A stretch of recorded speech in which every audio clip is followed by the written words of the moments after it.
tanim na talbos. Yan, yung aking gabi ay nanganak na. Tanim ako ng paunti-unting talbos. Kasi sira itong garden ko nung ginawa yung father niya nananagan aking alipati.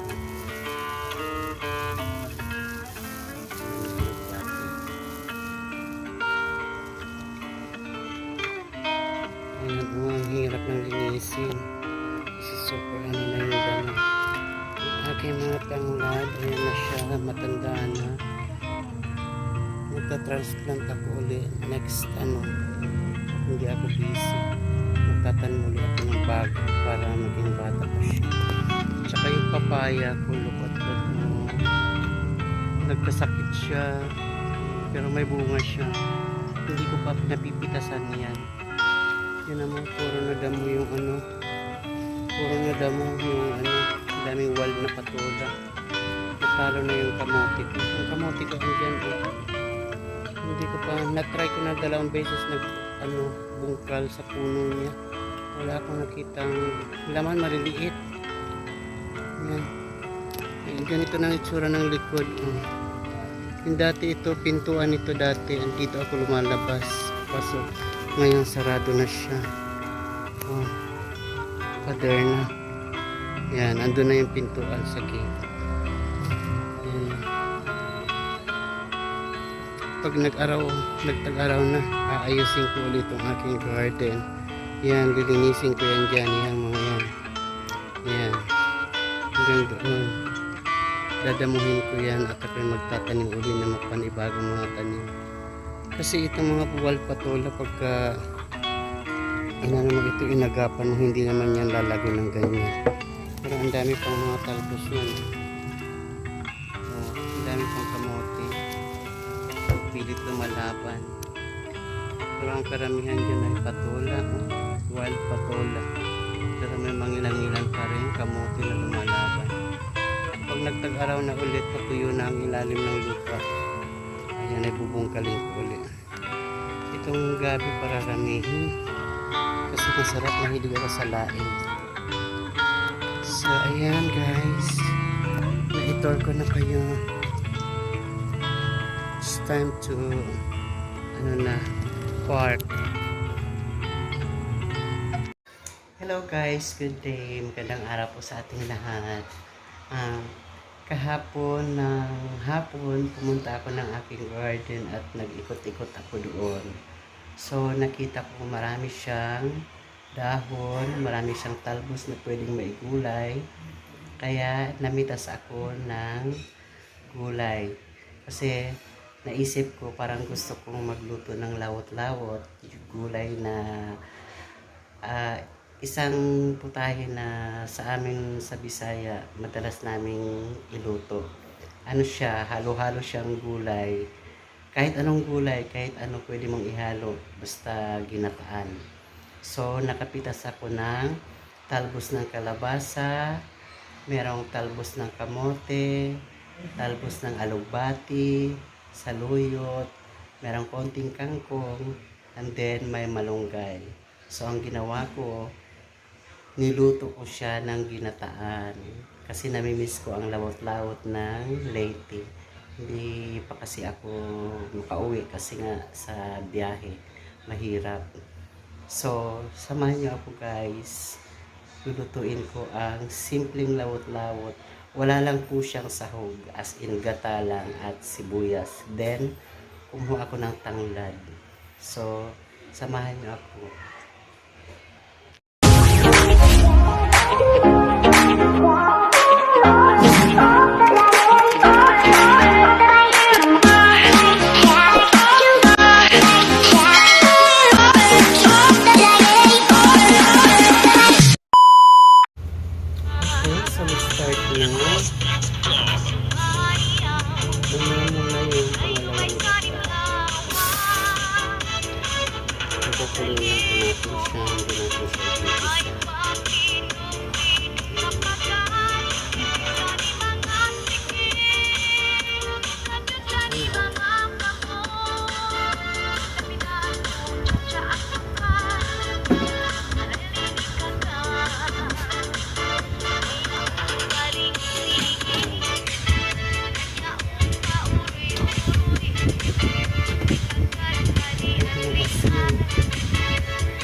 probinsya po kayo na hindi pinipili ang milk, at meron kayong tanim na sibuyas at kung ganitong dahan-dahan, wala po kayong gastos.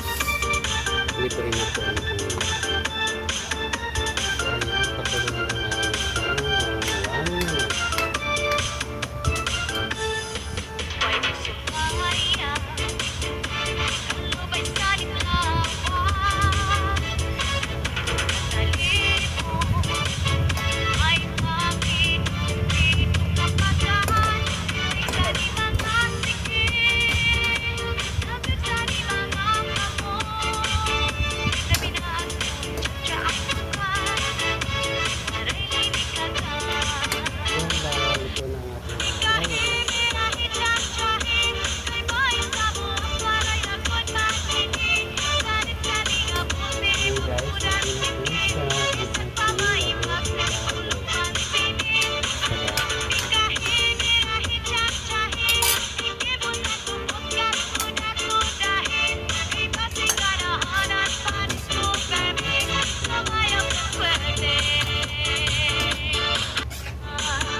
So ayan guys, na-fulfill ko na yung cravings ko na makakain ng lawot-lawot.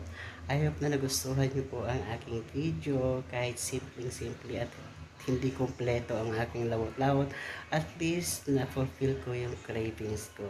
So maraming salamat sa pagsama sa akin sa panonood ng aking video.